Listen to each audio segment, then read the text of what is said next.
Hi. Hi, Magdalene. I'm so excited to see you and chat about Jupiter. Hi, Alice. Same here. I'm really stoked that we were able to make this happen. Yes. Yeah, Um, I'm so glad that we were able to meet on social media. And yeah, I just felt like I really, even though we practice different kinds of astrology, I really vibe with you and the way you think about things. And yeah, I'm just excited to have a cool conversation letting people know what's going on with Jupiter. Same. Yeah. I think the fact that we both are astrologers who practice a different, like a slightly different, through a different lens of astrology is going to make for a really interesting conversation. Um, I guess just to like get started, my name is Magdalene. I make content on TikTok under the account Delphi Astro. I've been practicing astrology for about 5 years. The past 2 years, I've become really focused on Hellenistic astrology, which is also called like Western or traditional astrology, which is unique because it focuses so heavily on the traditional or inner planets, which are like the moon, Mercury, Venus, Sun, Mars, Jupiter, Saturn, not so much on the outer planets, Uranus, Neptune, and Pluto. And it's also very like if you think of like a bottom up approach or like an event based approach of like these these planets, their placement in your natal chart and their movements in real time create situations or reflect situations that you live through, and we are products of our lived experience. And you kind of like look at it that way. And I know, Alice, you practice modern astrology.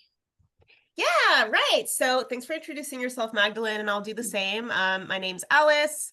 I also create content on social media, mostly on TikTok and Instagram. My handle is at Alice Pope Astrology. I've also been studying astrology for about 5 years now. But I practice evolutionary astrology, which is a branch of modern astrology. So it comes out of and builds on these amazing branches of traditional astrology. But evolutionary astrology is a bit more psychological. It's a bit more focused on our thoughts and our feelings and our inner experience rather than predicting or talking about outer events in the world. Though I think both of these types of astrology do both of those things just to different degrees. Yep. But evolutionary astrology also focuses more heavily on the outer planets, Uranus, Neptune, and Pluto, all of which have been discovered, only in the last few hundred years, not the many thousands of years that astrology has been practiced by humans. Yeah. And the real heart of evolutionary astrology to me is that we focus a lot on the lunar nodes, which tell you about your soul's evolution over time. So the Mm. South Node tells you about your karmic past, whether you see that as past lives or, past generations, ancestral stuff. And then the North Node tells you about where you're growing in this lifetime, where your soul is wanting to evolve towards, hence evolutionary astrology. Yeah. So those are the different types that we practice. I'm from the Stephen Forrest School of Evolutionary Astrology. He's my teacher, and that's the type of astrology that I'm practicing. But yeah, I'm just excited to see the different kinds of perspectives that we both have on this big change that's happening soon with Jupiter. Yeah. Yeah, it's definitely one of those like there are several different paths to the same place, or like you can look at astrology through several different lenses, and it will be coherent and meaningful and significant, and I think that's so beautiful. um Today we wanted to focus on kind of unpacking what Jupiter's been up to for the last year. So, Jupiter is going to be ingressing, changing sign, moving into Cancer, where it will spend about a year. And it's just been in Gemini for about a year. So, we thought we would do like a look back and then a look forward and kind of just a discussion from multiple viewpoints on Jupiter and what kind of experiences and situations it manifests as. Yeah, exactly. Yeah, no, that's a great description. So just to give you all a little bit of a timeline of the dates of what Jupiter's doing here, it's been in Gemini, like you said, Magdalene, for almost the last, or just over a year now. It entered Gemini on May 25th, 2024, and it's leaving Gemini in just over a week on June 9th, 2025. So Tuesday of next week. I'm so And excited. on that day, it's wild that this is already happening. Time flies, especially I with know. Jupiter and Gemini, as we'll see. Okay. But it's moving into Cancer on June 9th, and it'll be there for just over a year until June 29th, 2026. So Mhm. Jupiter takes about 12 years to orbit the zodiac, so it conveniently spends about 1 year in each sign. And it will also be going retrograde for a few months starting on November 11th, 2025 at 25 degrees. So kind of at the end of Cancer, it's going to stop in its tracks, station retrograde, start moving backwards. And then on March 11th, 2026, it'll stop at 15 degrees of Cancer and then keep on marching through that sign until it gets out next June in about a year from now.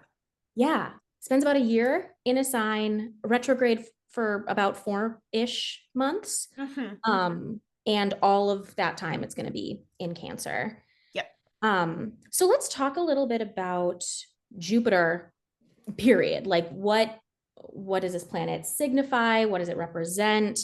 Um, I'll start, I guess, by saying when I think about Jupiter, I think about the divine yes principle. It's very like Mhm. yes, and Jupiter is seen as like this abundant, kind of expansive, like growth principle, and also really importantly brings like a sense of coherence and like higher meaning to the experiences we have.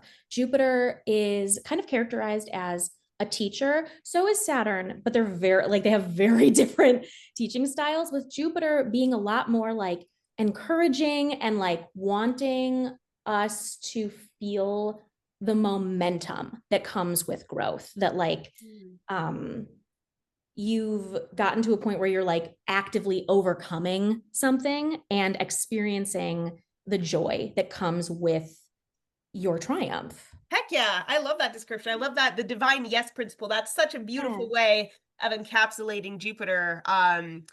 And yeah, I mean, if you think about the planet physically, it's the biggest planet in the solar system, right? Like of the Yeah, bodies that we work with in astrology, obviously the sun is the biggest, but Jupiter is like a little mini second sun almost, right? It's like the big boy, the king of the gods, totally. if you will. Yeah.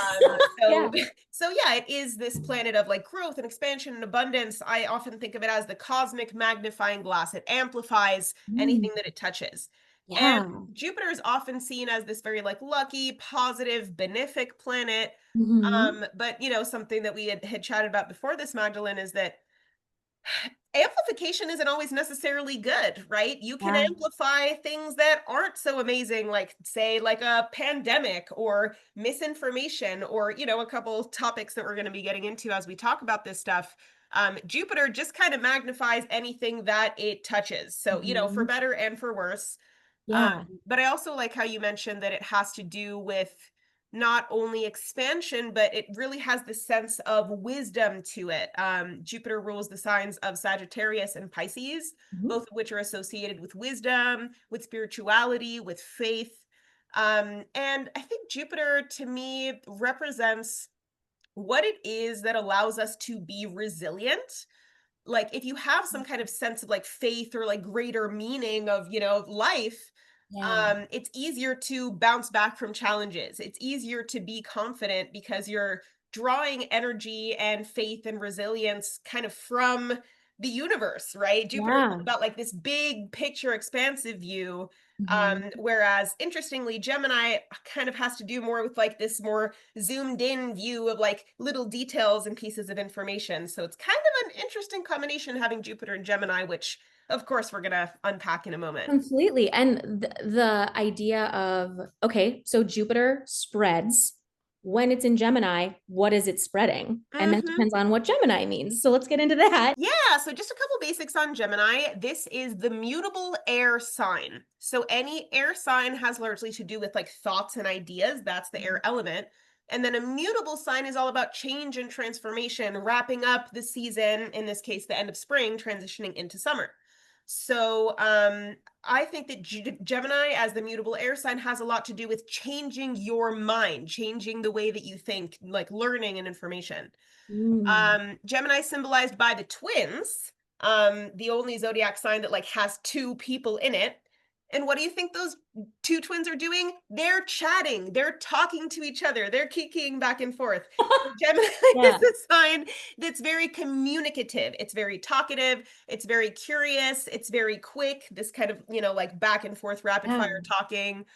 Um, Another thing to know about Gemini is that it tends to be a pretty kind of scattered, unfocused, chaotic kind of sign. Mm. And I have a lot of Gemini in my chart, so I feel, totally comfortable Yeah. reading Gemini. But Gemini tends to have this very kind of scattered, like jack of all trades kind of energy because it's a sign that just wants to learn everything. It's the sign of perception, of information, of language, and all different kinds of communication.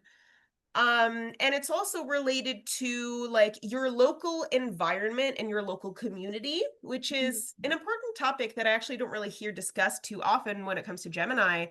But it's a very mundane sign. It's very much like who are the people around you, your platonic relationships, your neighbors, your friends, your siblings, your local community, the way you move through that local community, like walking and biking or like your daily commute to work. All of these things are the purview of the sign of Gemini. That's so interesting. Yeah, you're right. That doesn't get talked about very much. I I'm imagining that part of that is because so it's about Gemini being the third sign and like the third house being about, okay, yeah, that's interesting. And like the circumstances, just like the environmental truths of like Mm, the aquarium that you're in or yeah. whatever. That's I really love that. That's definitely I think unique to like evolutionary or modern astrology. From a Hellenistic standpoint, one of the first things that I think of when I think of Gemini is that it is a sign that's ruled by Mercury. Mhm. In Hellenistic or like from a traditional view, Gemini gets all of its significations from its ruling planet, which is Mercury. And Mercury is absolutely the chatterbox. I also think of it as like trickster or class clown kind of energy. Like Mhm. everybody else is trying to make sense of the world, and Gemini doesn't necessarily need what it says in the moment to make sense tomorrow. It's like Ooh. very willing to like say the crazy thing and then also say the opposite, an equally opposite and also crazy thing. Yes, yes. um, and so thinking about Mercury as ruler of Gemini, I also think about how Mercury is described as like this master debater or like the master of arguments. Mercury is so good at looking at a big picture concept and breaking it down and being like, okay, so this makes sense because this makes sense. Let's talk about this and like really flesh it out. Very good at like diving down rabbit holes and spending days, weeks, months in them. And it's interesting because Jupiter actually kind of represents the opposite of that. It's very like what with all of these details and all of this information, what concept can we build out of it? How do all of these little details actually make sense? Um, it's kind of like Mercury, okay, if life is a car, Mercury wants to take the car apart and look at all of the different parts of it. Jupiter wants to drive the car. Jupiter Mm. wants to create meaning out of the different pieces. And so when Jupiter is in a sign like Gemini, it's said to be debilitated. It has a hard time making that meaning because the focus is so much on the fine details, which change day by day. The little stuff changes. And so if you're so immersed in those like small things, you never get to the big thing and you never get to make meaning out of it. Oof. I fully lost my place in our agenda. My bad. Oh, no worries. I've actually been doing this thing of like graying Yes. out the things we've already Yeah. talked about just to try to help us kind of. You're very good at this. Thank you. This Yeah, is you're how, welcome. speaking of Gemini chaos brain, this is how I survive the world, is like doing this. Yeah, I love that. Well, as a Jupiter, so in my chart, Jupiter is debilitated. Jupiter is in Virgo. And so Same. yeah, so I definitely experience the difficulty of like, okay, you can work on this one sentence all day. And at the end of it, you're not going to have a paragraph, babe. You're going to have one really good sentence. And what's Oh that my going to do for you? So like, God. it's not exactly the same as Jupiter in Gemini, but this tension between the details and the big picture is definitely something that I live with daily. Yeah, it's really interesting. I think a lot about Jupiter and Mercury as like planetary rivals because I also have a lot of this kind of like opposition in my chart Hmm. because Mercury rules two signs, Gemini and also Virgo that you just mentioned. And then Jupiter rules two signs, Sagittarius, which is opposite to Gemini, and then Mhm. Pisces, which is opposite to Virgo. At Yeah. least in traditional astrology, Jupiter rules Pisces. A lot of modern astrologies ascribe Neptune, a more recently discovered planet, as the ruler of Pisces. I actually consider both Jupiter and Neptune to rule Pisces. Sure. And maybe that's the Gemini in me that like wants to include all the information and all the options and not leave anything out. Yeah. You know, Oh, it's that's kind of very the like Gemini. the Yeah. duality. Hmm. But so it's interesting the way that Jupiter and Mercury rule these opposite pairs of signs. Like Mercury is the messenger of the gods, right? It's about like information and communication, like moving around, delivering messages for the king of the gods, Jupiter, the one who's kind of like looking at the big picture and sort of calling the shots. Yeah. They're all mutable signs, which I also find interesting, right? The four mutable signs of Gemini, Virgo, Sagittarius, and Pisces are all ruled by Mercury and Jupiter. So they Yeah. both have to do with change, which is what the mutable mode is all about. But again, it's like Mercury is the tiny little details, the everyday changes that you mentioned, and Mhm. Jupiter is like making the big moves, right? So Yeah. like whether you're really zooming in or zooming out, I think is adjusting that kind of that scope or that lens is often how I connect with thinking about Mercury and Jupiter. Yeah. Oh, that's really beautiful. I think there's something there about like Jupiter and Mercury both help us keep the story moving. Jupiter, Mm, especially, is like, okay, so now you have this experience. What is the meaning you make out of it? And Mercury is, okay, so we had this experience. Let's go back over it and see what we think of it. Like, did we like this? Could it have been done differently? Okay, these are the different options. Like, you can just like go down or up forever. And mhm. Mercury is the continual breakdown. Jupiter is the continual build up. Yes. Ooh. Definitely, yes, they are like foil characters for each other. Mm-hmm. And that helps us understand the signs that they rule, and also the signs that they don't do well in because they are contradictory. Right, exactly. And this is one thing that's so fascinating about astrology is that everything's so multifaceted. So Mhm. yes, Jupiter is debilitated in Gemini. It has a bit of a harder time in Gemini versus in say Sagittarius where it's like the energy of Jupiter and the energy of Sagittarius are very aligned. So it's just like a purer expression. It's like if you're like adding red to red versus if you're adding red to blue or green or some Yeah. other color, it's not necessarily a bad color. It's just like a less sort of pure expression of that energy. But if we Yeah. start kind of putting these puzzle pieces together and thinking about, okay, we know what Jupiter means, we know what Gemini is all about, what happens when you put Jupiter into Gemini, there are helpful parts of that, right? The planet of expansion and the sign of learning. I mean, I Mhm. hope we've all learned a ton of interesting stuff over the last year. I think Gemini really brings this attitude of like, there's always more to know and Yeah. learn and discover. Mhm. And Jupiter really expanding that sense of learning, that sense of, being able to communicate with each other in a wide variety of ways. And just that curiosity, that beginner's mind that I think about with Gemini, it's a sign that's associated with youthfulness in terms of like, I'm here, I'm just trying to kind of learn how to communicate, how to connect, like how the world works. Yeah. So Jupiter has been expanding all of that, which is really beautiful and great. And yet also, we live in an incredibly overstimulating world with media and with technology. I mean, it's constant information overload. when you open your social media apps or turn on the news or, just like kind of move through this modern society. And this is something that I struggle with, having a lot of Gemini and Mercury and Virgo in my chart, is like how to manage that overwhelm and that information overload. So that I think is part of the sort of the shadow side, if you will, of having Jupiter and Gemini. Yeah, there's definitely you're right. There will always be more information. There will always be more to learn or to hear about or discuss. While Jupiter is in Gemini, I think there isn't as much emphasis on discernment of Mm, like, is this worth continuing to discuss? Is this worth investing in a conversation about?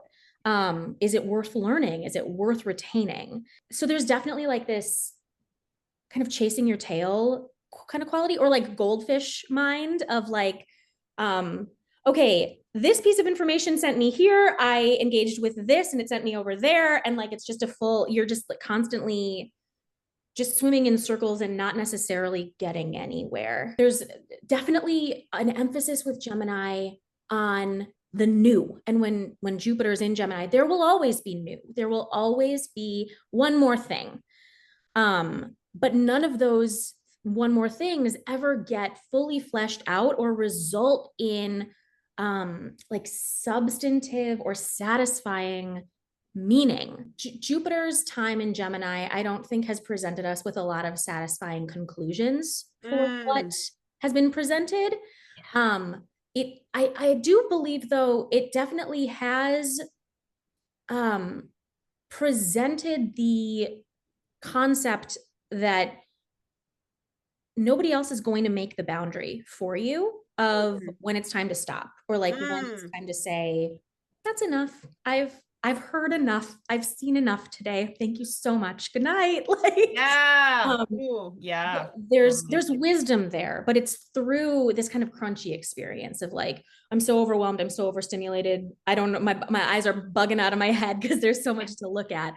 I honestly, okay, this might be personal to me, but there's something very uh grocery store about Jupiter and Gemini. Hmm, I have hmm. a really hard time grocery shopping. I find it very overstimulating, very overwhelming. There's so much noise, there's so much to look at. There are so many options to consider. Like, I know I want this one thing. There are 45 versions of it. And like, okay, so do I look at it by price? Do I look at it by quality? Do I look up the reviews of what other people do? I ask somebody like, hey, what do you think? Like, Hmm. the abundance of options can become very overwhelming Yes. with Jupiter and Gemini. Oh yeah. Yeah, that's such a good point. And that grocery store analogy is such a good one. And I think we'd be remiss here if we didn't kind of mention the way that having Jupiter and Gemini plays into this like capitalist system that we're all forced to live within, Mm-hmm. that thrives on novelty, which is such a huge Gemini characteristic that you just mentioned, right? It's all about like there always has to be something new to buy, something new to spend your money on or consume or whatever in, Yeah. what we know is a very unsustainable way. But I think that's a tricky thing that Jupiter really expands in Gemini, is like kind of always like wanting that sense of novelty, having trouble kind of prioritizing like, okay, what do you when is enough enough? What do you actually want to go Yeah. with? How do you set those boundaries?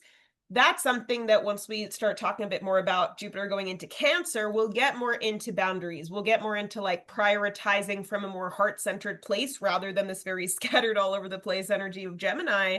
Because Totally. another issue there is that like Gemini is the sign of truth, but also lies, right? Information and also misinformation. And having Jupiter and Gemini can be so overwhelming and confusing because it's like, what's true?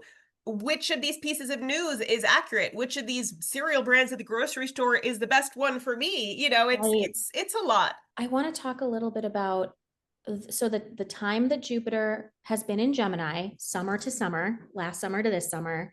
How have we seen it kind of tell its story, its stories in our lives? Because with Gemini, there's always going to be more than one story, of course. Hmm, hmm. Um, yeah, just to kind of give a sense of like, how can these symbols show up in just a person's life? Yeah, absolutely. For me, it's been a pretty big year because I'm a Gemini rising. My Oh ascendant is at yeah. 1 degree of Gemini. Woo! So I've had Ooh. Jupiter in my first house, the house of self, the beginning of my chart, which is generally considered to be a pretty kind of like opportune time. You've got the planet of luck and abundance like on your front doorstep, Yeah. right? But yeah, I have not only a Gemini rising, I also have Mars in Gemini and my South Node in Gemini. So Jupiter's really been activating a lot of parts of my chart. And in classic Gemini fashion, it's both been a very difficult year where I've been continuing to deal with like mental health stuff and physical health stuff. And I mean, just living in the world that we're all living in right now. But it's also brought a lot of opportunities for me. Jupiter really has been sort of like expanding and overhauling my life. Yeah. I started my business, my astrology practice, during this time of Jupiter being in Gemini. I'm about to move now, right as Jupiter is leaving Gemini. In terms of like friendships and social connections, that's an area of my life that I've really been overhauling and expanding, including getting to know you, Magdalene, which has been so awesome, Hey, getting to Ethan. connect with really cool people. Yeah. But yeah, Jupiter's really brought kind of this sense of like vitality and energy into my life that I really have been kind of missing over the last few Mm. years. As well as I think expanding my natural tendency towards like curiosity and wanting to learn more, and kind of, connect with my local community and sort of revamp like just the little mundane routines of my life. Sure. Um, but that's one of the things I think is really beautiful about Gemini and having Jupiter there is that, whatever changes we want to make, however we want to grow, you can always learn. Especially in this day and age, information is so accessible and so is Yeah. misinformation. But anything you want to learn about, it's pretty easy to access that information on the internet now. Yeah. And especially in this moment where things are pretty dire in the world and we're all engaged in this collective project of like reimagining, okay, we know the current systems don't work. How do we need to change? What do we Right. want? Like, how do we figure Yeah. out how to do the things that we're trying to do? There's a lot of learning that needs to happen. So I've been experiencing that in my life, and I know that's a bigger theme going on. But Magdalene, you have Gemini in a totally different part of your chart, not in the first house. So I'm curious to hear Very how true. you've been experiencing this over the last year. Interestingly, we are both air sign risings. So we're both little Oh, geniuses. We're both huh? little smarty pants, which I love. Love that And I for think it's us. part of why we get along very Hmm. well. Absolutely. So for me, Gemini rules my fifth house, the part of my chart that has to do with um, enjoyment, your hobbies, children, if you have them, sex and pleasure. For me, I thought it was really interesting. So Jupiter is debilitated natally in my chart. It's in a different sign, it's in Virgo, but the experience of having a debilitated Jupiter became very loud in Mm-hmm. my experience, the experience of um, focusing on the details so hard that you can never make anything of them. They fail to grow. I pretty quickly after Jupiter entered Gemini got this like compulsive interest in documenting my life and Hmm. keeping track of what I was spending my time doing. And so my calendar app from the last like year, it's definitely calmed down now because there did come a point where it was like, this is not sustainable. Like this is actually a little much. But there was such an interest in, so I was documenting what I was doing.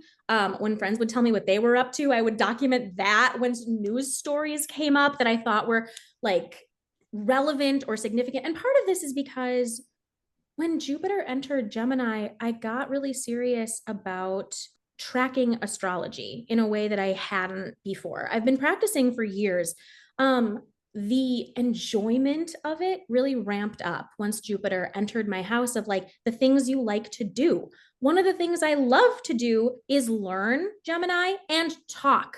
I love learning, I love talking. And so as Jupiter was making this transit, the enjoyment of learning peaked, so did my need to start communicating what I'd been spending all of this time learning kind of in secret. Like all my friends knew I was super into astrology. But I started making content and actually like sharing my ideas and perspectives on this practice through TikTok. Like I actually like, which is Gemini is very like social media coded. Hmm. Like Hmm. share with us, share with the class what's going on in here.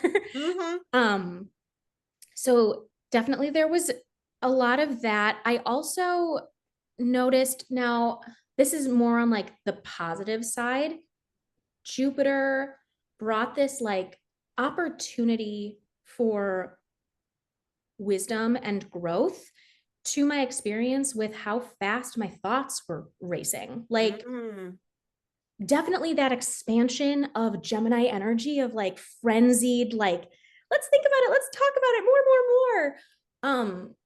Jupiter, for me at least, provided an opportunity, like I said earlier, to say, like, this is not a train I want to be on anymore. Starting to think of trains of thought as actual trains, if I'm like in a station or something. Like the opportunity is there to get on that train of thought. The opportunity is also always there to say, like, I don't want to be on this train anymore. It's not actually helping me in this moment. I can get on it later if I want to. And like, certainly there's something to be said for needing to do that multiple times of like, okay, I got off the train half an hour ago and now I'm back on it and that's okay. We're getting off of it again. Like, I don't know, just something about like actually visualizing my thoughts that way was low key kind of helpful and like offered this opportunity for like a spiritual level of growth, which is very Jupiter coded, is like bring the wisdom, bring the higher learning, the like what is your philosophy on the idea of having thoughts kind Yeah. of like what do they how do they serve you, what are they there for? So that was all very interesting. Yeah. Oh, that's so cool to hear the way that you're kind of putting those pieces together. Yeah, that idea of like how do you kind of change your thoughts, right? That mutable Jupiter and Gemini idea, but Jupiter also being one of the symbols of authority in astrology. Like how do you have authority and like kind of take control over your own mind? Which, Yeah. girl, if I could tell you how many times I tried to jump off and on that freaking train at the train I station. know, I know it's hard. Well, we're thinkers, we be Yes. thinking. Totally. And part of that might be the fact that we both have, Jupiter as well as our suns in Virgo, where, Virgo Mhm. does, as another mercurial sign, kind of have this desire to keep track. And I also do a lot of keeping track of like how I spend my time and how I spend my money and just like trying to kind of like organize like all these chaotic pieces of mercurial information. Yeah. And I guess part of that also maybe, having Jupiter debilitated in Virgo in our birth charts is like Virgo isn't necessarily the most self-confident sign. And Jupiter being a planet that has a lot to do with confidence, that can be an area of life that's kind of tricky, where it's like Virgo Yeah. really wants to have control over things, and Jupiter, has to do with this like faith and kind of surrender to the universe that can be kind of hard to put those pieces together. Don't want to dive too far down, the rabbit hole. We could talk about our birth charts forever. But one positive side, I think, to having that kind of, mindset of wanting to keep track of things and all the amazing, like, kind of mental work that you've done over the last year with Jupiter and Gemini is that you're very well informed about like current events and news and all the things that have happened in the world that correspond to Jupiter in Gemini. So I'd love to hear you take us through just kind of a brief overview. Of course, there are a million things you could talk about. Yeah. So like give us some juicy examples that you've been pondering around like what does this look like not only in our individual lives but out there in the world.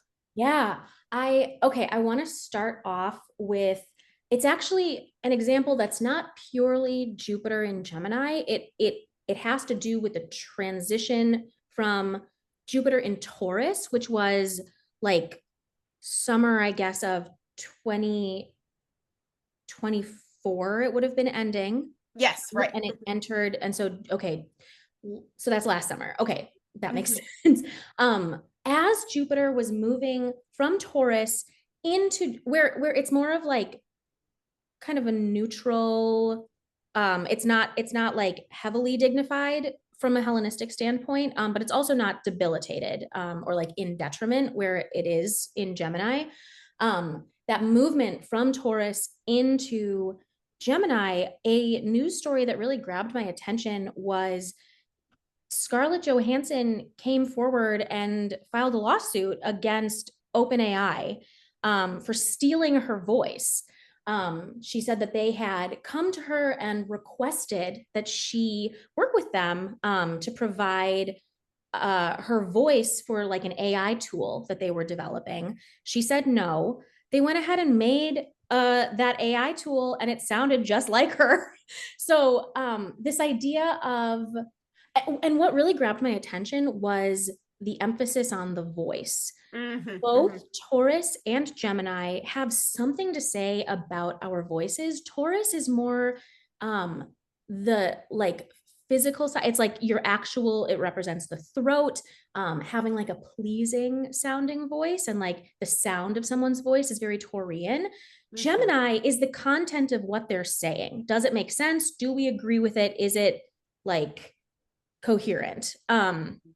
And this interesting situation where Jupiter becomes debilitated and someone is saying my voice is being taken without my permission to create content and say things that I would never say. And certainly Gemini, as Jupiter has been in Gemini, it has given us so many stories and moments that have to do with generative AI. Gemini being, and Jupiter for sure being like a generative planet that like spreads and creates and like proliferates ideas and things. And Gemini just like also being a multiplier, that like the growth we're seeing, it's not linear, it's like, or it's exponential, you know what I mean? Like it's not like a consistent growth, it's proliferation times proliferation. And with that, again, Jupiter being coherence and like higher meaning, the fact that AI right now is not, it's not actually about making sense. It's not about being, it's not about being coherent. It's about being present. It's about existing at all. We can generate anything you could ever want. We could generate 6 different versions of the same thing that you want. Doesn't mean that they're going to make sense. Like it doesn't mean that AI has gotten to a point where it is, and it almost kind of feels like the people who are developing and like honing these tools don't necessarily care about it making sense. That's not the priority. Again, the priority is the proliferation, not the meaning behind it. We also think about like the Trump administration, the current like governmental leadership here in the United States, using this strategy of, I'm going to bury you in paperwork, I'm going to bury you in information. Whether it's true does not matter. It's that I'm going to waste your time. I'm going to throw this at the wall. Oh, that didn't stick. No worries. I'm throwing these other 14 things at the wall. So again, we come back to this like chasing your tail quality of like trying to keep up with the harm that's being done, or at least being threatened to be done, which is represents real harm. And like there are real people who are impacted by these ideas that are being shared. But tomorrow they're going to act like, no, I never said that. And if I did, you mistook it, like you misunderstood it. Gemini is very, very slippery like that. And Donald Trump, especially being a Gemini sun. Yeah, I mean, I can't even remember the statistic because it changes every day, but I mean, the number of times that he's just straight up lied on the record, Yeah. and the pervasiveness of misinformation and disinformation now that, he's intentionally throwing out, that other people are intentionally throwing out.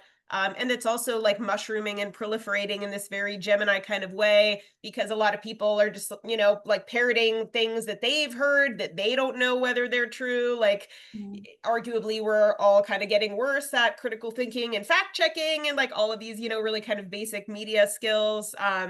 So yeah, there's been a lot going on with all of that. And I really well, I hate all of this, but but I think you made a good point about like the point is to distract and to waste time, because I think that's one of the biggest issues with Gemini is like running around in circles, wasting so much time and energy and being so distracted because you can't prioritize. Like all the information is interesting, everything looks the same. It's this like multiplicity that's associated with Gemini, and it's just a very very sloppy energy. Mhm. But I think also a lot of the really kind of dangerous qualities of this that you've been describing, like going back to the whole AI conversation, we can also link to the fact that the planet Pluto is now in Aquarius. Aquarius being a sign that's associated with technology and innovation and the future and society. And then Pluto being a planet that's associated with death and rebirth and transformation and destruction, and power and control and lies and secrets and deep Wow. truths. So that also is kind of like, fueling this fire, fanning the flames of technology advancing in a way that is really powerful, but really scary and really dangerous, and oftentimes at odds with the more kind of, noble revolutionary goals of Aquarius, actually like caring Mhm. about human rights and wanting to make the world a better place. Yeah. What a radical idea. That's a taste of how some of, these transits actually like are playing out in the world. Yeah. One more, I want to like jump off a point that you made about okay, it was a couple points back. I can't remember exactly what you said, but the idea of like bad faith communication, that like Mhm. it's just it's just lies. It's just misinformation that they can couch later as miscommunication, but it's not. Um, Jupiter being the planet that represents good faith, that like Mm. honest honesty and like honest consideration of Mhm. what someone who disagrees with you is saying, and Mhm. how Jupiter being in this space that it doesn't do very well in, being bad Yeah. faith arguments, bad faith communication that is not even like really safe to engage with in some ways. Yeah. Like Yeah. all it serves to do is platform something that, again, discernment doesn't necessarily deserve to be platformed. Mhm. Um, Mhm. so that's, yeah, been very interesting and high key disheartening Yeah. to witness over the past year. And part of the reason I'm so excited for Jupiter to be in a more empowered space, I want to see how we can recover, how we can like learn from this time and not repeat it, please. Yeah. Um, Hopefully we can actually learn, having the planet of expansion and the sign of learning for a whole year. Hopefully we actually learned something, and yeah, hopefully we can actually figure out what those important lessons were amidst all of the bullshit. yeah, And we'll get into that a little bit with Cancer in a moment. But before we do, there are a couple kind of big transits or like relationships that Jupiter made to other planets while it's been moving through Gemini, that also connect to some of the current events that you've been talking about. So do you want to walk us through yeah. I those? had another kind of like more pop culture related news story that I found. This was while Mars was conjunct Jupiter. So Mars is known as a malefic planet. It brings situations and experiences that are a little more difficult for Mhm. humans. That's not to say that they should never happen. Mars represents things like cutting, severing, burning. It's like the warrior planet. And so the idea of like warfare or fighting for yourself or others to get what you need, that's Mars. So Mars was in Gemini, so was Jupiter. Mars came up and met Jupiter in a conjunction. This was August of last year. And the movie It Ends With Us had come out. There was so much drama surrounding the main like figures, the main actors who were in this movie: Blake Lively, Justin Baldoni, and also to some extent Colleen Hoover, who like wrote the book that this movie was based on. Um, we now have a lot more information than we did then. At that point in time, though, it was like everywhere on social media and it was just getting so much coverage that like Blake Lively had no real interest in like the actual themes that this book covers or and that she's like mean to people in interviews, just all of these. It was almost like death by a thousand cuts. All of these like kind of small by themselves issues that people had just became bigger and bigger and bigger and bigger. And it truly was like a gossip fueled character assassination. Blake Lively had a terrible summer last summer. I mean, I don't know what her personal life was like, but publicly it was not, it was harmful. And so we think about Mars being kind of insidious and harmful through a Gemini lens. I'm going to gossip about you. I'm going to tell everybody how horrible you are. And Jupiter, touching Jupiter, Jupiter's just going to make it all louder. Jupiter's just going to make it all bigger. So again, Jupiter has these really positive significations. It doesn't, but there are some things you don't want to get bigger. There are some things you don't want spreading. And for Blake Lively, at least, this would have been one of them. So I thought that was a really interesting manifestation of the different symbols. We also, since around the same time, actually, last August, have been experiencing squares between Jupiter in Gemini and Saturn in Pisces. This is happening 3 times. It's happened twice now. Jupiter and Saturn being kind of slower moving planets will often reflect their messages and their communications with each other in more of a collective way, or in a way that has a little less to do, not nothing to do, but a little less to do with our like personal lives and more to do with us all living together collectively. What does it mean to participate in society? What kind of leaders are we looking for? How do we know that they are leaders? What kind of characteristics are they displaying? And also, how does power shift from one person to another, or leadership shift from one person to another? Because we are kind of like in the middle of these 3 squares. We have the first 2, like I said. Both times we had a news story pop up that had to do with the transfer of power in some way. So the first one was August 19th. That was when Joe Biden stepped out of the race, and put forth Kamala Harris to run on the Democratic ticket. And the second square was late December 24th. December was, so this was like a period of time when the president of South Korea declared martial law, or attempted to, and was very quickly rebuked. And like it didn't work out well for him. He was impeached and I think arrested. I don't think he stayed arrested. I think he's a free man right now. But there were kind of swift consequences for this like attempt to steal more power, versus kind of recognizing and becoming okay with a loss of power, which is more like what Joe Biden was doing. I mean, whether he was okay with it, it doesn't sound like he was, but I don't know. I wasn't there.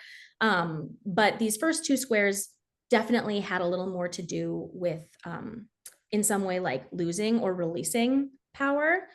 The third square has yet to happen. It's happening this summer, and it's across 2 different signs because Jupiter and Saturn have both changed signs at this point. So the tension is maybe similar, the tone is very different. Once we've explained a little more what Jupiter in Cancer is like, or what we anticipate it to be like, we can talk a little more about that third square and maybe like why it's different. Yeah, that sounds good. But what an awesome summary there. I mean, definitely the way that, Jupiter and Saturn, these more kind of like outer societal planets, really have been involved in these like big power shifts and Mhm. all this like change around boundaries also that's been happening, having like Saturn, the planet of boundaries, in the mutable sign of Pisces, like all these mutable signs, all of this change.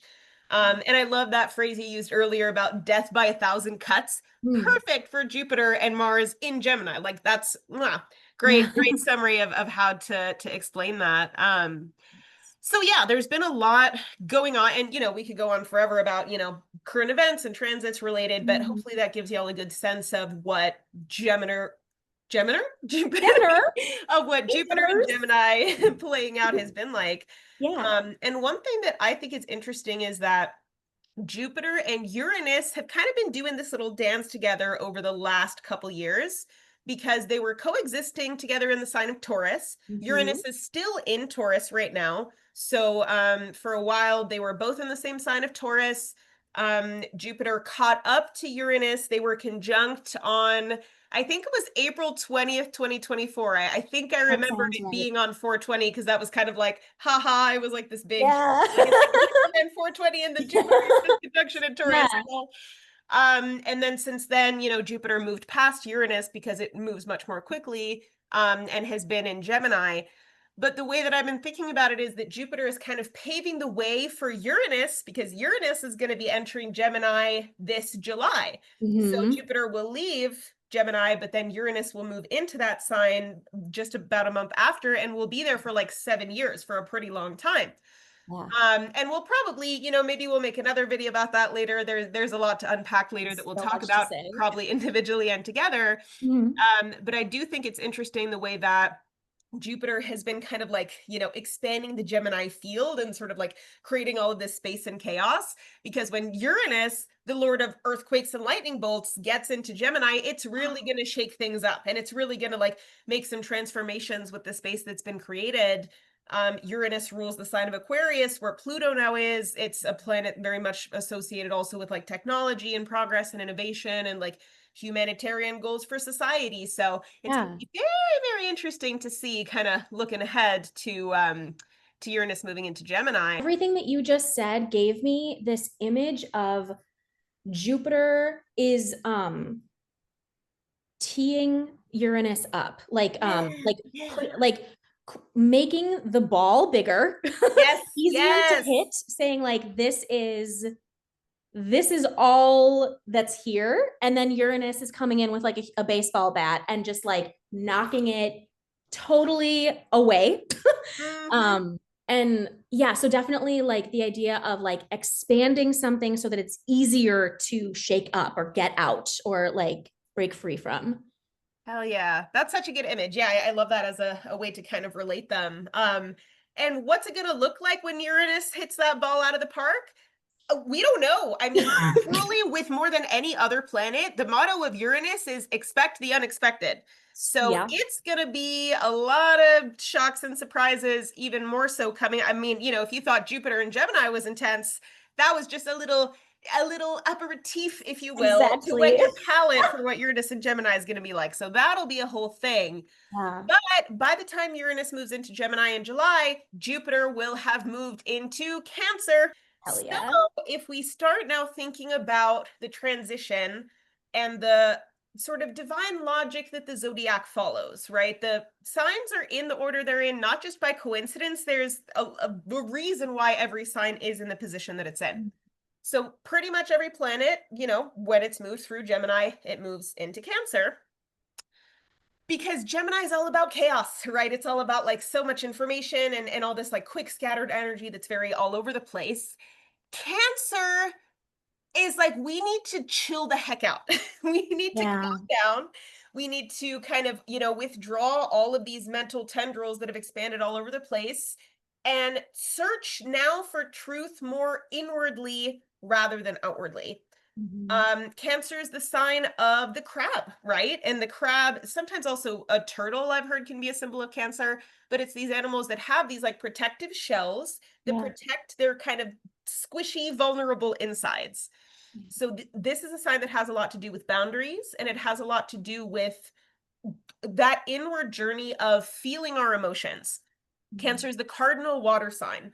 So cardinal means that it's starting off the season, in this case, summer. It has this energy of like taking initiative and getting things started.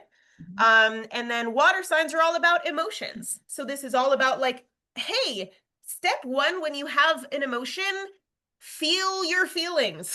Yeah. So simple and obvious. I promise you, especially with the Gemini Mercury heavy chart, that is not necessarily an easy thing to do. Yeah. Because our emotions are always changing, right? They live not just in the mind, but also in the body.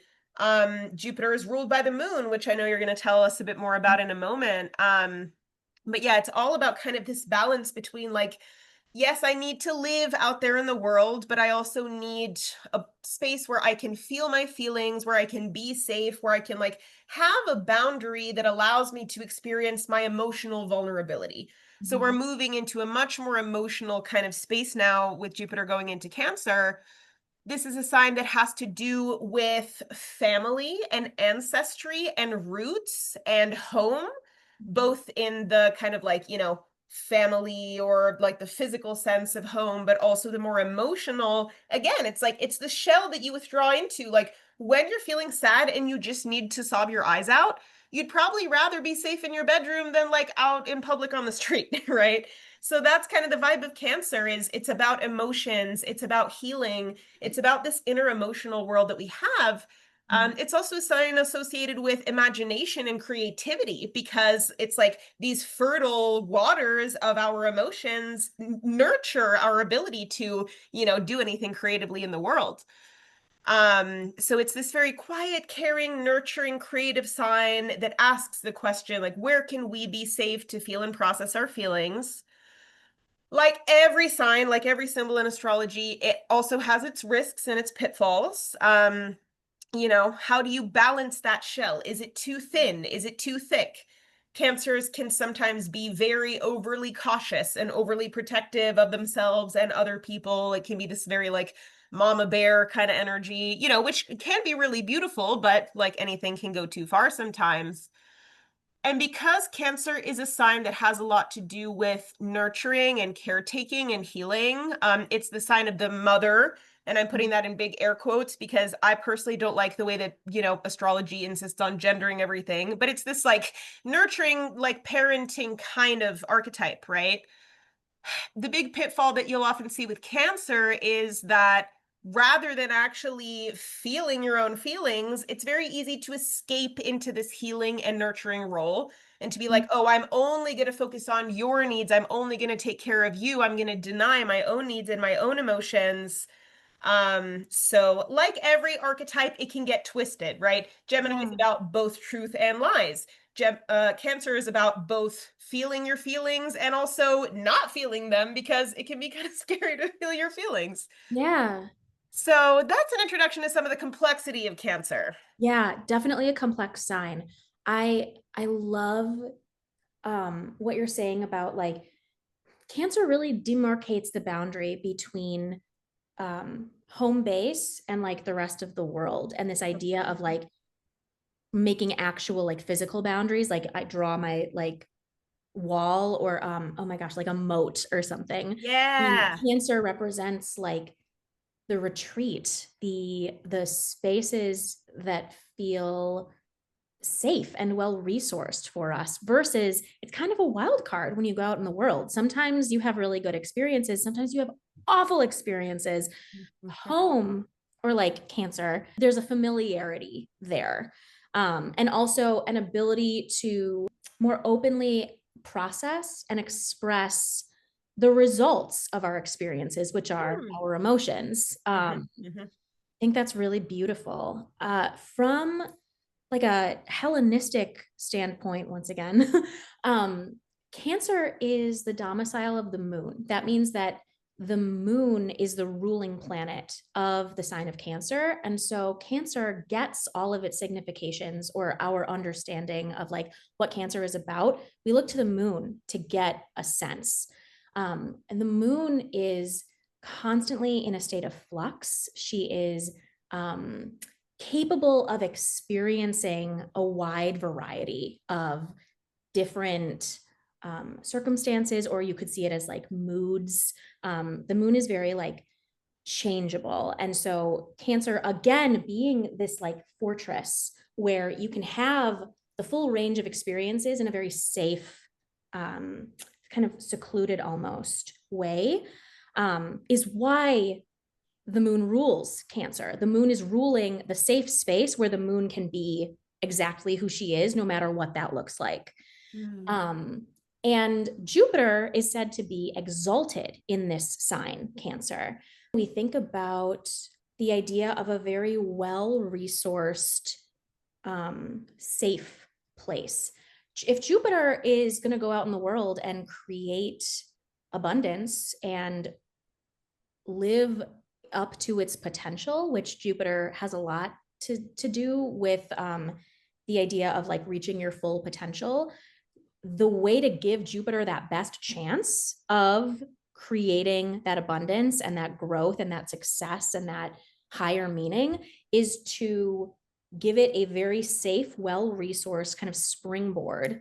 Um, I also I think about Cancer a lot through the lens of it being opposite Capricorn, which Mhm, is a mhm. sign that is so devoted to success, whatever that looks like. It doesn't have to be a capitalistic idea of success. I think that Capricorn has really been co-opted by the capitalists as like, oh, so that success means money, right? It doesn't have to, you know that. Mhm, Anyway, mhm, mhm. Totally but agree. so in order to give ourselves the best, so Capricorn really is just making it up the cliffside, making it to the top of the mountain and being like, look at what I accomplished. Mhm, That mhm, took almost everything out of me, and I'm proud of mhm, myself. mhm. That's Capricorn. And again, with Cancer, I think about giving the people you love and yourself the best possible chance to achieve. Yes. Yeah. And so I'm really excited for Jupiter being in Cancer, deepening our understanding of what do we need? What do we need for ourselves? What do we need for our communities? The safe space being necessary and being prioritized, our Mm. attention or our energy expanding through Jupiter. And what are we attending to? What are we expanding? Safety for ourselves, for our communities. Yeah. That's the hope. That's my hope for Jupiter Totally. and Cancer. Totally. Yeah, especially at a time when a lot of people's really basic safety, at least in this country and a lot of places in the world, is being threatened for really horrible reasons of like just a few people putting more money in their pockets that they'll never be able to spend. So yeah, this idea of just kind of coming back to basic needs, basic safety, basic like, hey, can we make sure that everybody has food to eat and clean drinking water and a roof over their heads and like, love and community and close bond, like the basic things that we as human beings need to survive and thrive. We're kind of coming from the like, curious exploration and all over the place energy of Gemini to like, let's prioritize on like the basic things that we need to survive and thrive, like watering the roots of the tree. I love how you brought in this Cancer Capricorn comparison, those opposite signs, because Cancer is associated with the fourth house, which is like the bottom, like the root of your chart. And then Cancer or Capricorn is the 10th house, the very top of the chart. So, how do you get the tree to grow big and tall and strong and extend its branches out and provide all of this to the community? You got to nurture the roots. You got to water the roots down at the bottom. And that's really what Cancer is all about. I also love this the like springboard or diving board analogy that you used because Cancer is a water sign and Jupiter also rules Pisces, a fellow water sign. Like it operates on this more emotional, energetic level with like water and fire. It's not naturally oriented towards the air element of Gemini, which is all about thoughts and ideas. And I think we have a culture that very much prioritizes the like intellectual, rational side of things. So Jupiter going into Cancer is such a huge opportunity for us to connect with our hearts, right? This is going to be all about us going inward to our emotions, to healing, to spirituality, connecting with our feelings and our inner truths. And this is where I think like the chaos of the grocery store that you mentioned before, Yeah. right? Where Gemini just wants to put all of the options on the table. It wants to go out and like get all the pieces of information and come home and just like dump them out all over the kitchen table and be like, ta-da, I'm done. What the heck do you do at that point, right? This is where with Cancer, we actually use our intuitions and we feel, we use our hearts to prioritize, and where we figure out how to nurture ourselves and reclaim our energy. Like, how do I calm down? How do I feel my feelings? How do I process all of the information and experience that we just got with this last year of Jupiter and Gemini? How do I deal with the overwhelm of living in this wild world? Mhm. And a really big one that I think we need to mention here is like, if you're connecting with your heart and you have any idea what the heck is going on right now in so many parts of the world, in this country and in other places, grief. Grief is a big emotion, sadness and rage. There's so much processing that we need to do. If you're paying attention and you're tuned into your heart, like, you're not going to survive unless you're able to process and nurture and regenerate and work with your emotions. So I think that's going to be a big theme of Jupiter going into Cancer over the next year or so.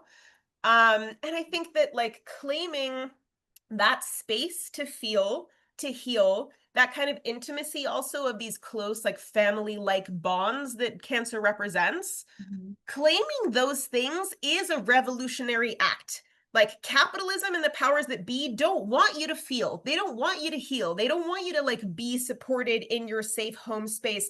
I mean, we can tell by how totally uninterested our government is in connecting all of the people who need housing with all of the housing units that are available. It's not that we don't have what we need, it's that we're refusing to give people what they need.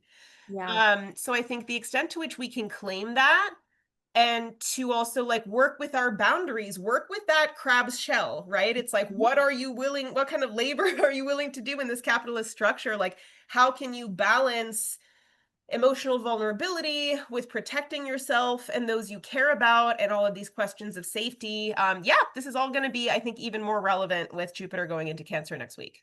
Definitely. And the the answer being boundaries of Mhm. like Gemini, there's again, there's always going to be the chatter, there's always going to be um the threat. Uh we I think in order to prioritize our communities, that boundary is essential. That like, damn, that's crazy. You're taking healthcare away from millions of people who need it.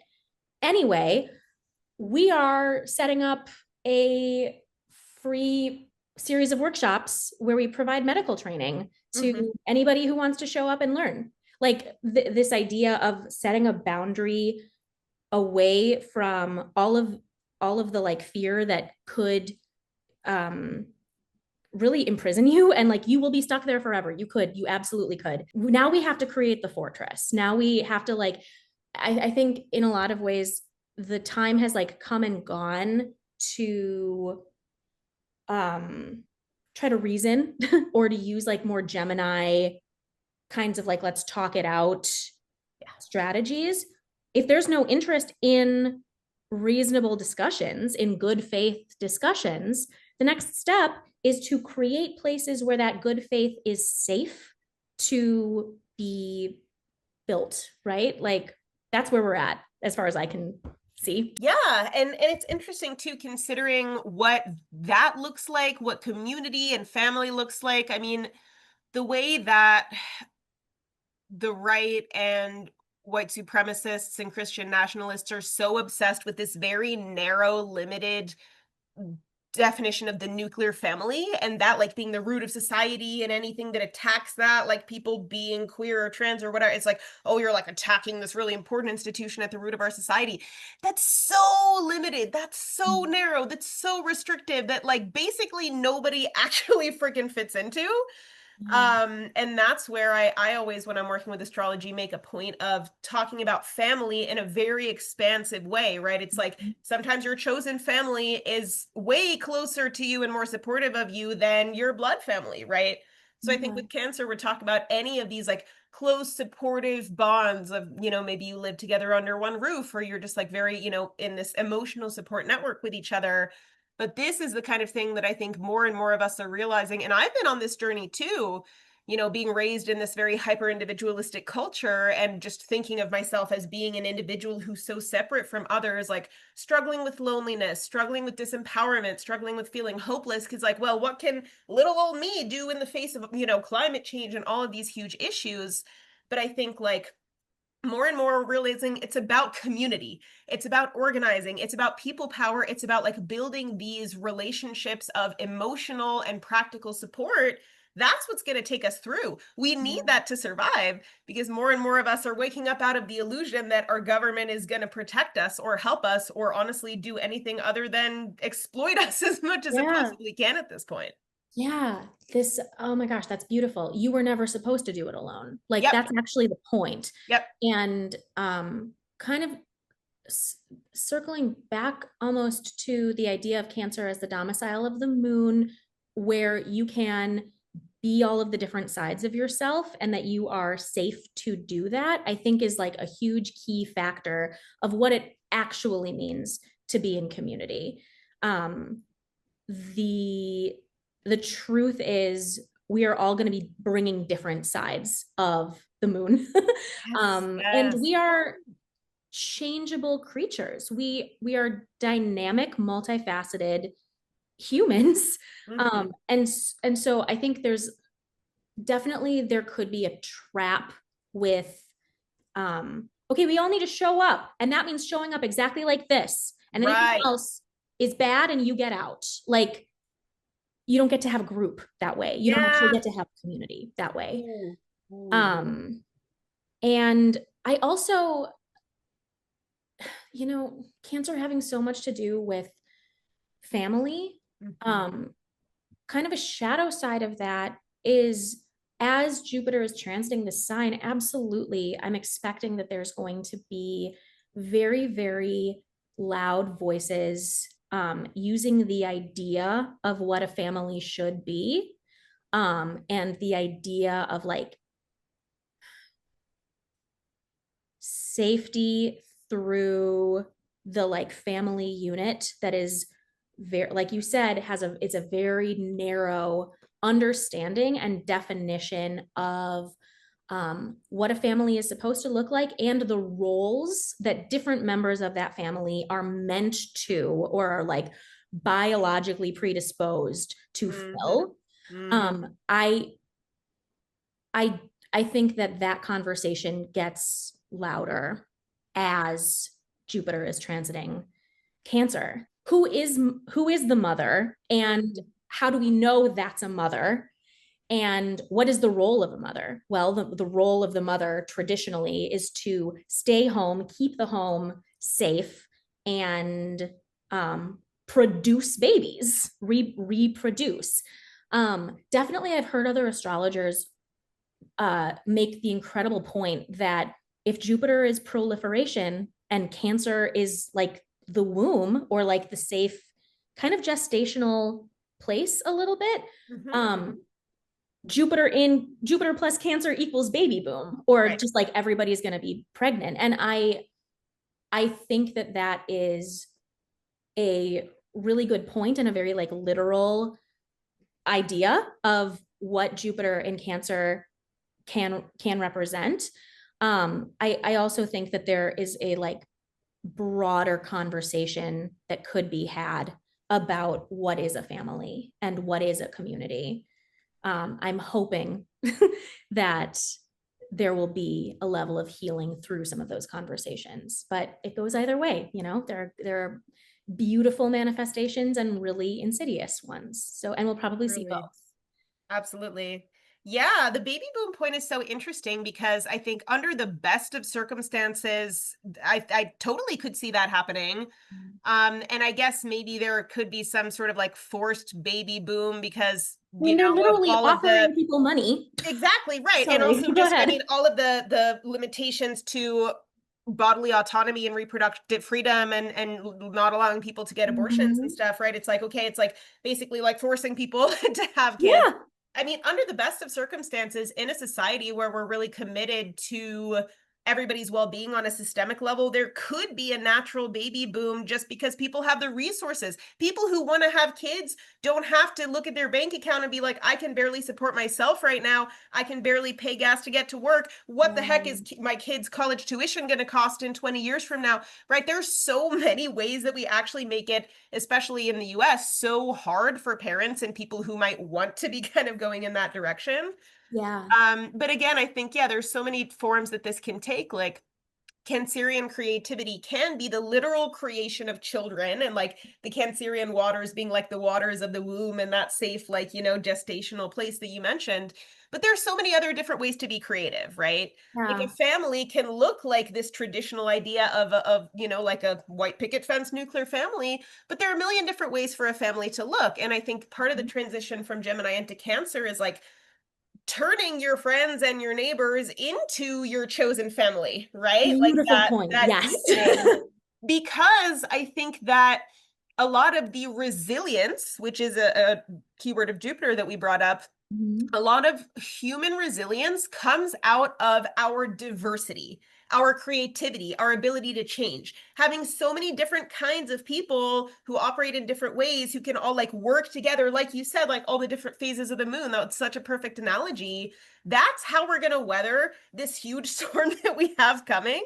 Yeah. Because I think, yeah, a lot of this, like the sort of perfectionism that gets in the way of building close relationships and community building. And this is where I, as an evolutionary astrologer, connect it back to the nodes. Having the Yes. South Node in Virgo shows that right now the collective assignment is to release perfectionism and criticism and these like unattainable standards, which essentially are tools of white supremacy and capitalism and imperialism and hyper-individualism, and embracing that compassion and forgiveness and love that's symbolized by Pisces, where the North Node is a water Mhm. sign just like Cancer. So I can see the North Node in Pisces and Jupiter in Cancer kind of amplifying each other, where it's like Yeah. we're able to integrate more of the forgiveness and the tolerance and the adaptability to be able to build communities, to be able to build close relationships, to be able to build these like, mutual aid networks where we'll actually help each other survive through everything that's Yes. going on. And also, really thinking about the very vulnerable populations that are getting so affected by everything that's happening now. Mhm. Like talking about a baby boom, I think of the baby boomer generation getting older now and like needing Needing a care. lot of caretaking, right? Like our elderly care situation is such a freaking mess. Like we Oh, really yeah. need an overhaul of the way that we view caretaking in our society. Like the question of parenthood that we were just talking about, people with disabilities, that's a huge question now. Everything from like all of RFK's autism registry, just nightmare fuel bullshit, to like the pandemic and the way that COVID has disabled so many people and people dealing with long COVID and, this like ongoing issue of disability justice. Mhm. This is something that is relevant to all of us. And I think a lot of people are like, oh, well, I'm not old or I'm not disabled or I'm not a parent or, none of this has anything to do with me. Mhm. Okay, even if you're perfectly healthy right now, how long do you think that's going to last? Right. That's Eventually, you're going to temporary. either be disabled or elderly or dead. Or So both. this Yeah. is going Yeah. to end up affecting Yeah. you in some way. Very appropriate that you bring up COVID specifically, because as we're experiencing these multiple squares between Jupiter and Saturn, way back in 2020, when they met up, they were in the same place in the zodiac in Aquarius. I think it was actually 0 degrees Aquarius. That was when COVID became like entered like the public stage, and the news was actually covering it. Took them a while, but like that was when it became a real game changer in terms of like our day-to-day lived experience. Aquarius, the sign where these two met up, has so much to do with the collective and the power of the people. And now we're experiencing this opening square back and forth. This third square that's happening on June 15th, across Cancer and Aries, where the previous two were across Gemini and Pisces. Again, these mutable signs having to do with like giving something up. And then I think that this square, I'm looking for opportunities to initiate or claim some kind of power. And especially with Jupiter being in Cancer, where it is so upheld and so like on top of its game and well resourced.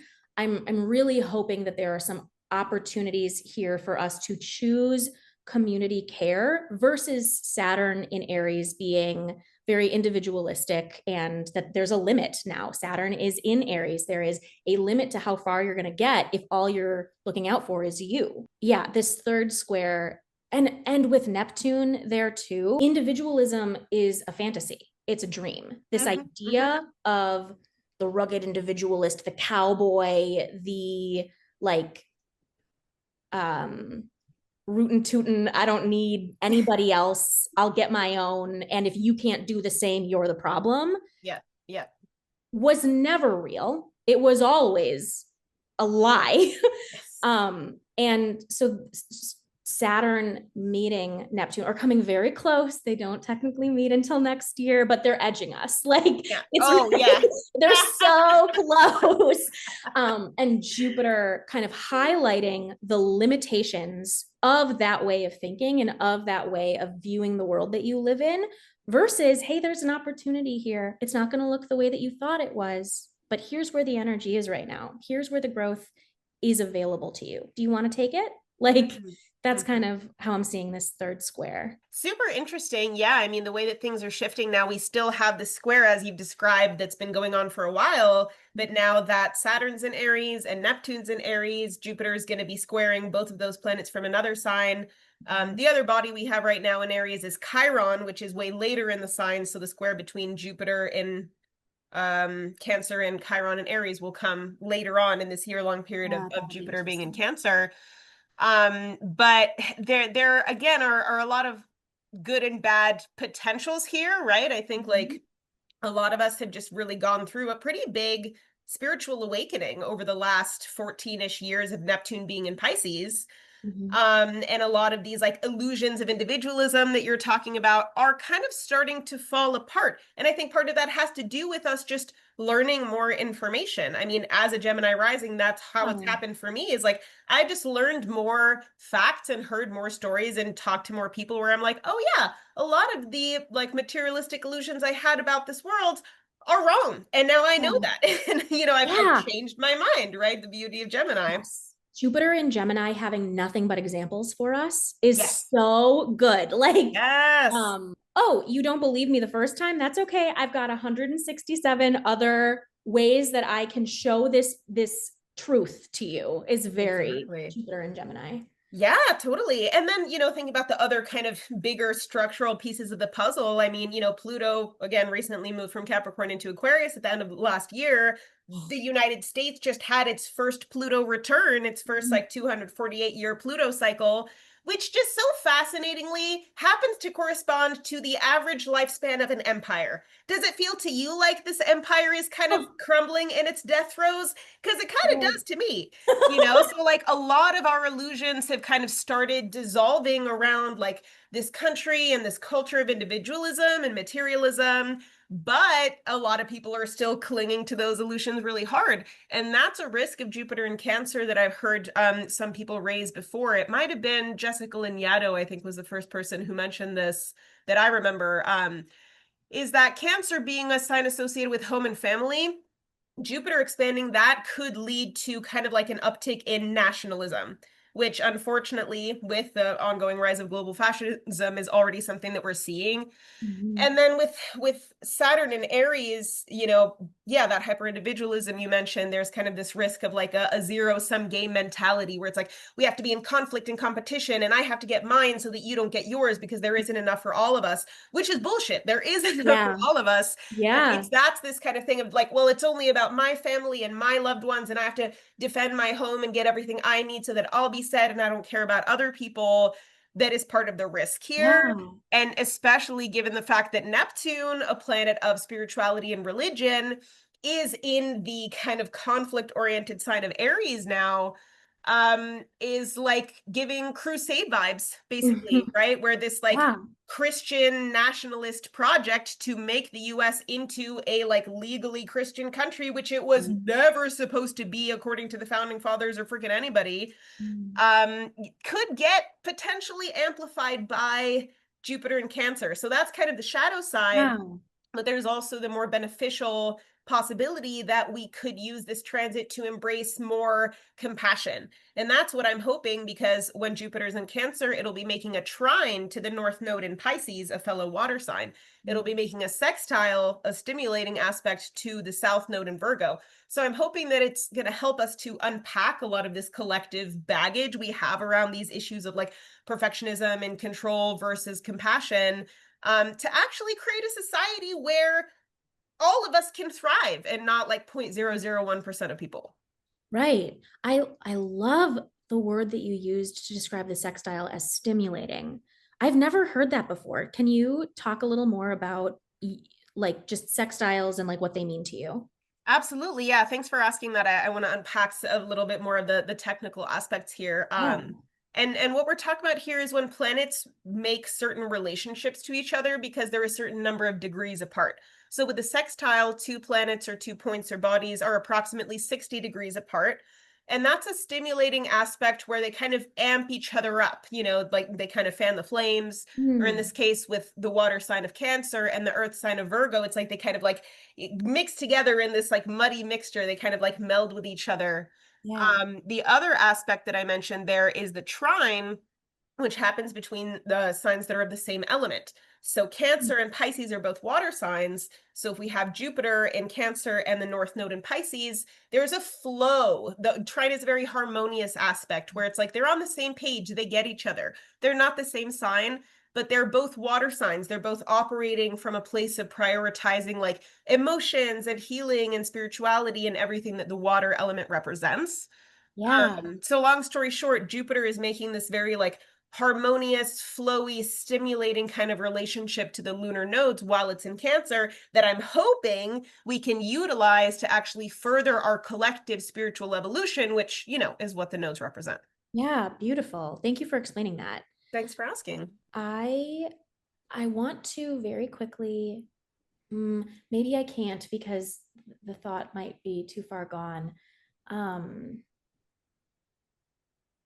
I don't know. There was something about the idea of Jupiter and Cancer being um, the motherland, like this very Mm, fascist idea of like, okay, somehow we're going to have a united community of people who don't care about each other because to care about each other is wrong, or like, do you see how that doesn't make, well, it doesn't make sense to me. yeah, um, it doesn't make sense. and again, like the contradiction of like Aries and Cancer, the united, the like the group, um versus the individual kind of, and that like, okay, that means that our group has to be expansive enough to allow people to be individuals, Yes. Ooh, um yeah. without trying to like hone down their identity to like 1 to 3 identifiers or like a role. I don't want to play a role. I want to be a person. And like Yes. the Mm, community has to have enough space and flexibility and like depth to be able to accommodate that. hell And if yeah. it doesn't, but you're also like, yeah, the math ain't mathin'. Yeah, exactly. Yeah, that was so beautiful though how you brought those pieces together where Jupiter is the expansiveness, Mhm. Cancer is like the family, and then Aries is this, you know, like the sign of the self, this more, you know, kind of individualistic part of us, you could say. And I think one of the pitfalls of Cancer is being reduced to a role where, like, you see your mother not as a human being, but just as the mother who, like, cleans Oh, up after you, you know, that kind of yeah. stereotype, right? And I think that that's going to be a huge theme of Jupiter and Cancer is balancing challenge, because we are going to need to challenge ourselves, right? Like, and I think this square between Saturn and Jupiter represents that, where it's like, who has power? Who's going to claim power? Who's going to take initiative, right? Who's going to actually like use their will to shape the world that we live in? Very like Saturn and Neptune and Aries kind of Totally. stuff. But in order to do that, in order to sustain ourselves and not burn out immediately, which is kind of an Aries problem sometimes, Hmm. we have to take care of ourselves, right? It's the whole like you can't pour from an empty cup self-care Hmm. conversation that's feeling already so trite.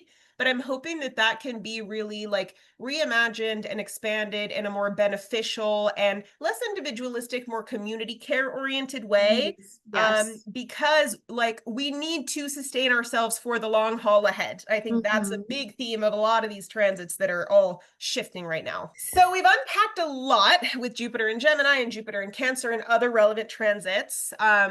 A note we wanted to kind of end on, though, is to help people to understand a little bit more how this is going to affect them personally. How do you Hmm. connect your life with all of these big archetypes and movements in the stars and in the human collective? Yeah. We're not going to go through and talk about every single sign because that would just be way too much, but I can just mention that the Cancer part of your birth chart is about to have the cosmic magnifying glass of Jupiter on it. So Hmm. maybe you have your sun in Cancer, maybe your moon or your ascendant or some other planets in Cancer. That part of you is about to get magnified, amplified, expanded for better and or for worse, right? It's about to get a lot of this Jupiterian energy coming into that part of yourself, that part of your life. Hmm. But a really cool way that astrology allows us to look at different parts of our lives is through the houses. The zodiac's divided up into 12 different signs, but your birth chart is divided up into 12 different houses representing different areas of your life. We shared a bit about our experiences with the fifth house and the first house in Gemini in the beginning. So yeah, Magdalene, do you want to start to kind of walk us through like if somebody's about to have Jupiter in their first or second or third house, just a couple keywords of what part of Yeah. their life will be expanded? Definitely. So Jupiter in the first, so that would mean that you're a Cancer rising or that Cancer rules your first house, is going to be certainly an expansion of your understanding of who you are, what you want to be doing with your life, and how you can make your life and your relationship with yourself feel meaningful. Mm. Jupiter entering Cancer in your second house would very literally be like an expansion of your resources. I also, with the hell yeah, with the second house, I also think a lot about what you offer, the gifts that you have, Mm. whether you know about them or are in touch with them or not. Jupiter is going to make what you have to offer so apparent to you and grab your attention and say like, hey, you're ready to share. Jupiter is a very generous planet. And so in the second house, I think about like, you have more than you need. Share it, you know? And then third house would be like your immediate circumstances, your neighborhood, or just the people that you see and the places you go every day. Could be your car, or like the vehicle that you use, or how you're traveling in like a short distance way. And then I also think about third house being the house of communication. Mhm, mhm. Jupiter kind of creating really expansive communication. Maybe you have a lot to say, write it down, speak it. This is your time to share what's going on for you, like mentally, with Jupiter in the third. Yeah, totally agree with all of that so far. And y'all might notice that that sounds a little bit similar to our conversation about Jupiter and Gemini, because Mhm. Gemini is the third sign. So it resonates with the third house. So if Mhm. you happen to have Cancer in the third house in your birth chart, then there will be a bit of a continuation of that theme of expanding communication and connection with your local Mhm. community. But enlivened by the motivations and values and priorities of Cancer, which, as we've dissected, are very different from those of Gemini. But if you have Cancer in the fourth house of your birth chart, that is associated with the fourth sign of Cancer. So that is the house of home and family and roots and ancestry, your connection to the land, your connection to your inner emotional world.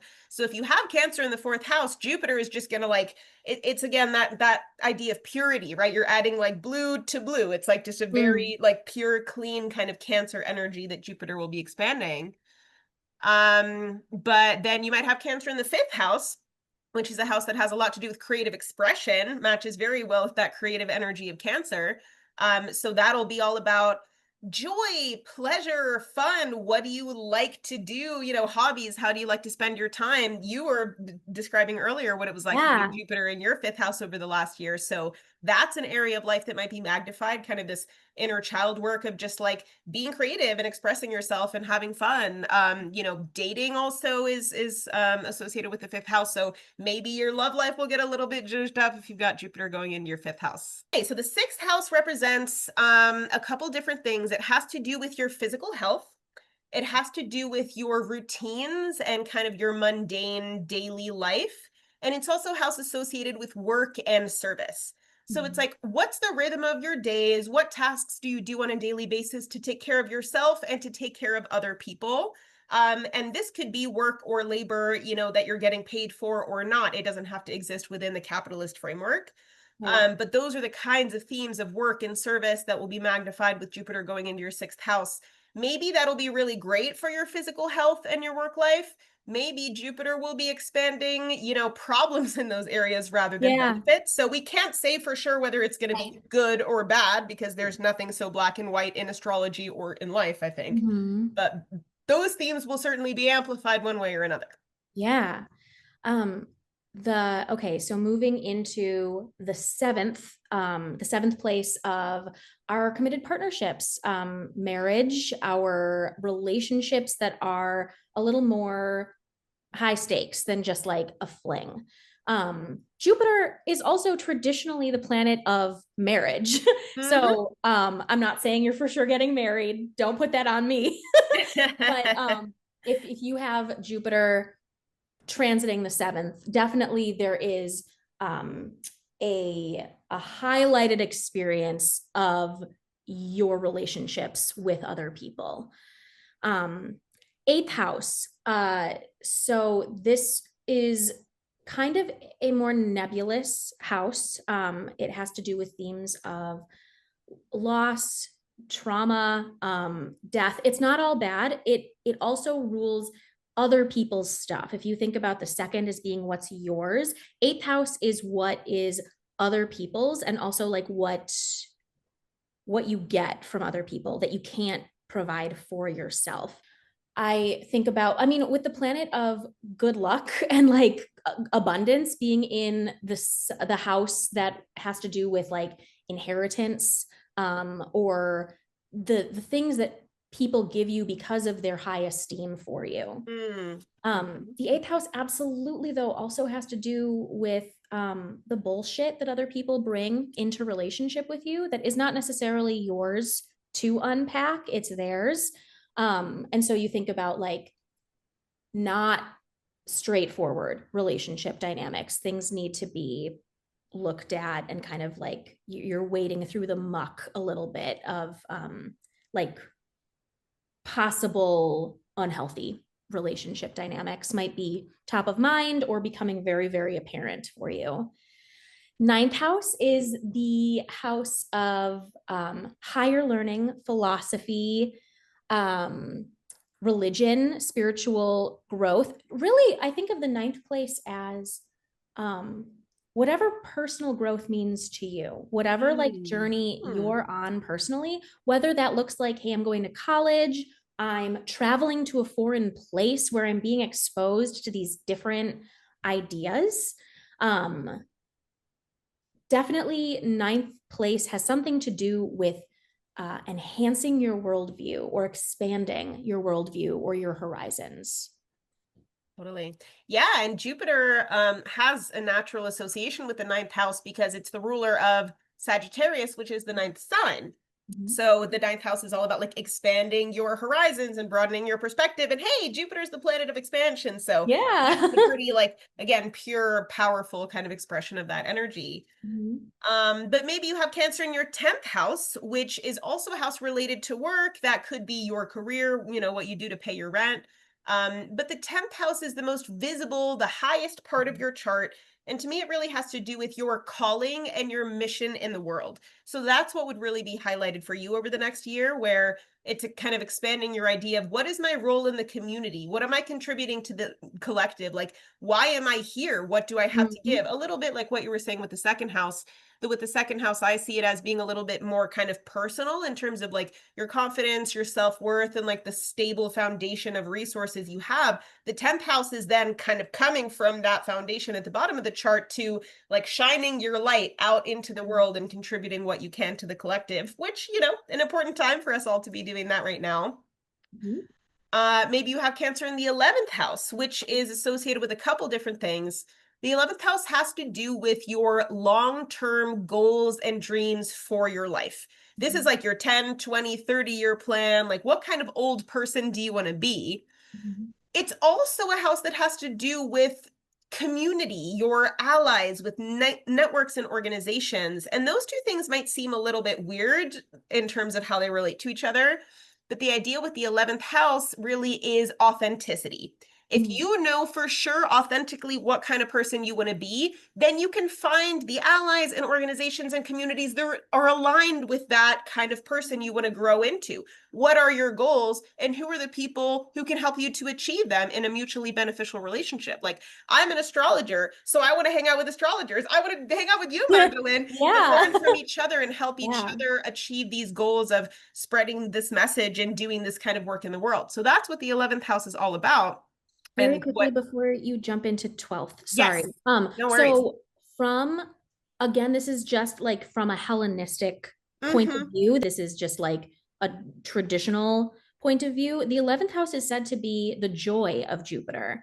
And that Yeah. there's like some symbolic overlap between what Jupiter wants for you, which is abundance, success, and like the kinds of help like that you need, whether that's through people, networks, it wants to help you achieve your dreams. And so there is some subject matter overlap if you have Cancer in the 11th and Jupiter is transiting Cancer. Yeah.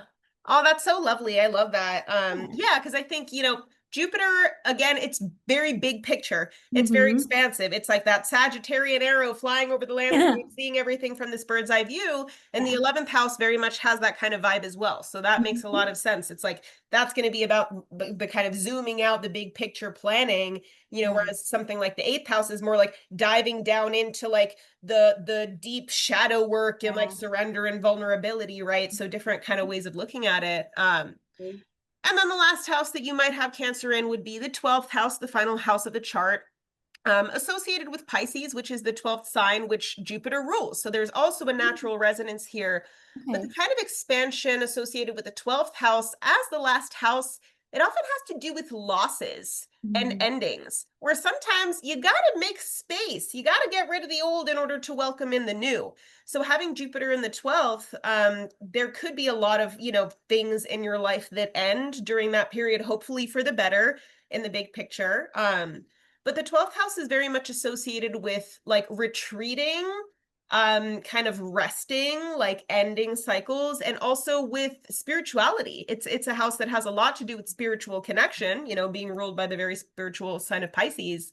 Yeah. So that's definitely an area that could be expanded by Jupiter for you over the next year, where you're really kind of going on this internal journey of like a little bit of retreat, but really kind of expanding yourself on a spiritual level, really connecting, you know, to other realms or other dimensions, however you see it. And yeah, really leaning into that kind of like expansive, like divine love and forgiveness and connection, which yeah, I think is such an important energy for us to be bringing into this era. So, to anybody watching or listening to this, I just want to thank you all so much for joining us for our first collaboration. This has been so much fun. I've really enjoyed chatting with you about this stuff. I definitely want to do more of these in the future. Please. Yeah. But for now, if you all want to support this blooding, bl- This let me bloody try that again. budding That's not almost Beautiful. like a word combo. I loved it. So for now, if any of y'all want to support this budding, blossoming collaboration that we're doing, please like this video, comment on it, share it, spread it around. We're going to post this in long form content on YouTube, and we're both very much in the early stages of trying to grow our YouTube channels. We'll also probably be posting some pieces of this on other platforms and spreading all of this goodness around. But please do just engage with this. That would be really, really supportive to both of us. And then just as a reminder of where to find us, for me, you can find me at Alice Pope Astrology here on YouTube, on Instagram, on TikTok. And if you want to book a reading with me and do a reading in a more evolutionary style like I described, you can either hit me up on social media like DM me, or you can go to my website, alicepopeastrology.com, and book a reading with me on there, or also check out my free astrology blog where I write about all of these cool transits happening up in the sky. So that's me, Yeah. but Magdalene, do you want to remind us where we can find you? Yes. So I'm at delphi.astro here on YouTube, Instagram, TikTok. If you would like to book with me, you can visit my website, delphiastro.com. Otherwise, of course, you can shoot me a DM on one of the social media platforms. Awesome. Well, yeah, I really look forward to working with more of y'all. If you have questions about how this Jupiter transition is going to look for your life with the different houses and positions that it has in your chart, just connecting more with this part of yourself. Mhm. But Magdalene, thank you so much for joining me today. This has been so fun, so Thank amazing. I you. really look forward to working with you more in the future. Yes. And yeah, I'm also excited about Jupiter going to Cancer, and even more so after getting to unpack all of I this with know, you. right? Oh, I'm gonna celebrate so hard. Cool. Thank you so, so much. This has been really wonderful. Definitely, we will have to do this again. Hell yeah. Awesome. Cool.